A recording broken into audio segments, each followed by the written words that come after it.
Welcome to Jerome in Real Estate. Today, this video is all about throwing a big shout out to all the single women out there. And why is it that I want to do that? Why do I want to throw a big shout out to all the single women out there? That is because, according to the National Association of Realtors, since 1981, single women have only been second to married couples in the home buying market in general, right? That is astonishing. And the reason that's astonishing is because women actually didn't even get protected by the Fair Housing Act until 1974. In other words, they weren't able to buy their own property without a male co-signer until 1974. So, well done. Well done, single women. The other reason I'm doing this video is to ask the question of all the single men, what is going on? What is going on?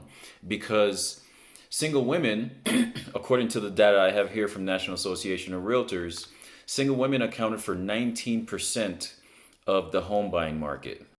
Yeah, so take a guess at where single men fall within these statistics, right?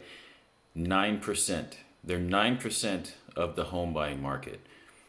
That is just strange. And the reason I'm saying it's strange is because, pay scales still haven't caught up to each other yet, right? So single women on average are still earning less than single men, right? Obviously, we know that married couples, they're probably going to be making way more. So that's one way that we can explain why married couples are at the top.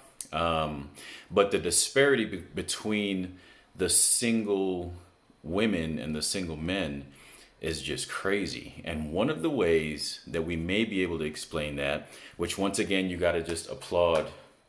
You got to applaud single women, right? One of the reasons this might be happening is because people don't stay married for as long as we used to. And we don't get married as much as we used to. So that whole thing is a big disparity. But at the same time, when people do have children and they're either divorced or they never got married and they just have children, right? That burden still, the majority of the time, falls on women, right? So that is actually turning out to be one of the more motivating factors for single women to buy property instead of, just renting or something like that. When they have children that, children are completely dependent on them.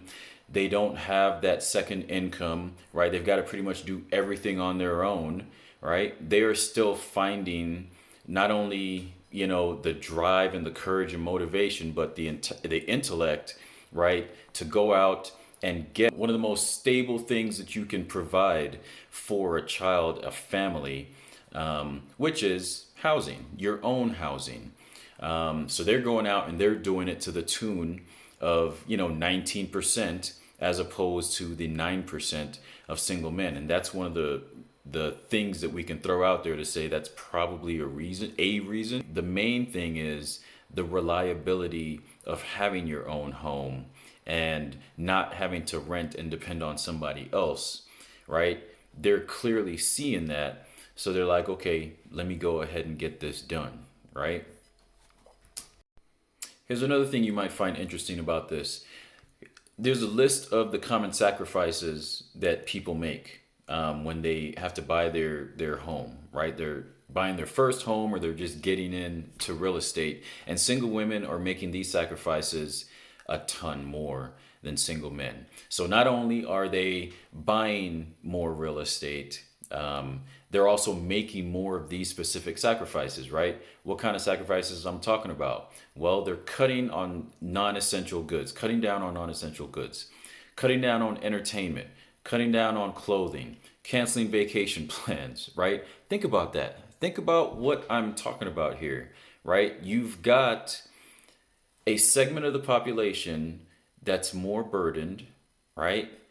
And on average, they make less, but yet and still, they're still making the proper decisions as far as cutting down on expenses and stuff so that they can get themselves into a reliable source of wealth later on, right? These decisions are just amazing to me. So my real question is, single men, what is it that you're doing? You've already got a little bit of an edge. So what's going on, right? If you can expound on that, if you can comment on that, please drop a comment down here so that we can all just discuss this and try to figure out what exactly is happening. Are we actually, well, I ain't single, so I can't say we. I'm saying we as in men in general, right? But single men in particular, are they falling into that old stereotype? Like the whole worthless, good for nothing, blah blah blah, right? Is that what's going on? Leave a comment. All right, let's have that discussion.